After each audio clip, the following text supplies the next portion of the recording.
করে তখন আমার কোলে আমাদের 3 মাসের বাচ্চাটা অনবরত কাঁদছে, কিন্তু রানী সেদিকে কোনো মনোযোগ নেই, কারণ সে তার সংসার জীবন থেকে নিজের ফিউচারটাকে বেশি গুরুত্বপূর্ণ মনে করে। আমি অনেকবার রানীকে অনুরোধ করেছিলাম আমার জন্য না হোক, আমাদের সন্তানের কথা চিন্তা করে থেকে যাও প্লিজ, এত ছোট একটা বাচ্চা মা ছাড়া কিভাবে থাকবে, কিন্তু সে আমার অনুরোধ রাখেনি। রানী যখন ডিভোর্স পেপারে সাইন করলো তখন তার চোখে আমি আমার জন্য কোনো ভালোবাসা দেখিনি। আমার সন্তানের জন্য মায়ের ভালোবাসাটা আমি রানীর চোখে দেখতে পাইনি, কারণ ও সন্তান চাইনি, বন্দি জীবন চাইনি, তাই তো মুক্ত পাখির মতো উঠতে চেয়েছে। চলে যাওয়ার সময় একবারও আমার দিকে ফিরে তাকায়নি। আমার কথা না হয় বাদ দিলাম, নিজের সন্তানের দিকেও ফিরে তাকায়নি। উকিল সাহেব বলল, আমি জীবনে এত পাষাণ মনের মানুষ দেখিনি, এতটুকু সন্তান রেখে কেউ ডিভোর্স পেপারে সাইন করতে পারে। আমি উকিল সাহেবের কোনো কথার উত্তর না দিয়ে চুপচাপ তার চেম্বার ত্যাগ করেছিলাম। ছুটে গিয়েছিলাম আমার বাবা মায়ের কাছে। কথায় আছে না, যেই লাও সেই কদু, তোমার বাবা মা তোমার পক্ষে কথা বলছে। তোমার বাবার কথা শুনে আমি অবাক হয়েছিলাম। তিনি আমার প্রতি কিছুটা বিরক্ত স্বরে বলল, এত তাড়াতাড়ি কেন বাচ্চা নিতে হবে?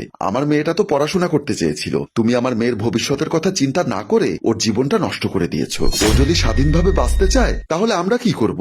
আমি অনুনয় বিনয় করে বলেছিলাম, আপনি আপনার মেয়ের কথা ভাবছেন, কিন্তু আমার এই দুধের বাচ্চার কি হবে? তোমার মা বলেছিল যার সন্তান সে যখন ভাবছে না তখন আমাদের ভেবে কি হবে? তুমি এখন আসতে পারো। আমি তোমার বাবা মায়ের কথা শুনে বুঝতে পেরেছিলাম পাথরে মাথা ঠুকে লাভ নেই, মাথাটা শুধু রক্তাক্ত হবে, কঠিন পাথরের কিছুই হবে না। তাই তো চুপচাপ তোমাদের বাসা থেকে বিদায় নিয়েছিলাম। ছুটে গিয়েছিলাম তোমার ভাইয়ের অফিসে। তোমার ভাই আমাকে দেখে বলল, তুমি তো ভালো করেই জানো আমি আমার বাবা মায়ের সাথে থাকি না, আমার স্ত্রীর সাথে তাদের বনিবনাটা ভালো না, আমি তোমার জন্য কি আর করতে পারবো? আপনি একটু রানীকে বোঝান। আমি বুঝতে পারিনি হঠাৎ করে ও আমাকে ডিভোর্স দিয়ে দিবে। আমি ভেবেছিলাম ও মজা করছে। ও আসলে আমার বাবা মায়ের মতো হয়েছে, খুবই কঠিন স্বভাবে, ওকে আমি বোঝাতে পারবো না। তোমাকে এখন তোমার সন্তানকে নিয়ে ভাবতে হবে, রানীকে নিয়ে ভেবে সময় নষ্ট করো না। আমি রানীর ভাইকে আবারও অনুরোধ করলাম, কিন্তু বুঝতে পারলাম সে কিছুই করতে পারবে না। আমার মেয়ের জন্য কারো মনে তিল পরিমাণও মায়া নেই, তাই চুপচাপ চলে আসলাম। কিন্তু আজ আমি অবাক হচ্ছি রিয়াকে দেখে, কেন আমার মেয়েকে কোলে তুলে নিল? ও কি তাহলে ওদের থেকে একটু আলাদা? ও কি আসিয়াকে সত্যি ভালোবাসে? কৌতূহল নিয়ে বেডরুমের দিকে পা বাড়ালাম। বেডরুমের ভেতরে ঢুকতেই আমি অবাক হলাম,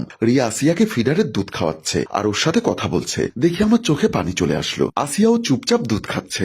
রিয়ার আদর ভালোবাসা দেখে আমি সত্যি অবাক হয়েছি। বিছানার দিকে পা বাড়ালাম। বিছানার পাশে এসে দাঁড়িয়ে বললাম, তুমি এখন বাড়িতে যাও, তোমার বোন হয়তো এ সময় লঙ্কাও বাঁধিয়ে ফেলেছে, কোনো কথা বলো না। আসিয়া ঘুমোচ্ছে, তুমি গিয়ে ড্রয়িং রুমে বসো, আমি তোমার জন্য চা নিয়ে আসছি। আমি অবাক হয়ে রিয়ার দিকে তাকিয়ে আছি। রিয়া আমার দিকে তাকিয়ে বলল, কি হয়েছে, এভাবে তাকিয়ে আছো কেন? কি বললাম কানে যায়নি? যাও ড্রয়িং রুমে গিয়ে বসো, আমি ওকে ঘুম পাড়িয়ে আসছি। আমি আর কোনো কথা না বলে বেডরুম থেকে বের হয়ে গেলাম। ড্রয়িং রুমে প্রবেশ করে সোফার উপর বসে ভাবছি ভবিষ্যতের কথা, আমার মেয়ের কথা। এমন সময় হনহন করে ড্রয়িং রুমে প্রবেশ করলো রানী ও তার বাবা মা। আমি অবাক হয়ে দাঁড়িয়ে গেলাম। রানীর বাবা হুঙ্কার ছেড়ে বলল, আমি তোর নামে মামলা করব, তুই আমার একটা মেয়ের জীবন নষ্ট করে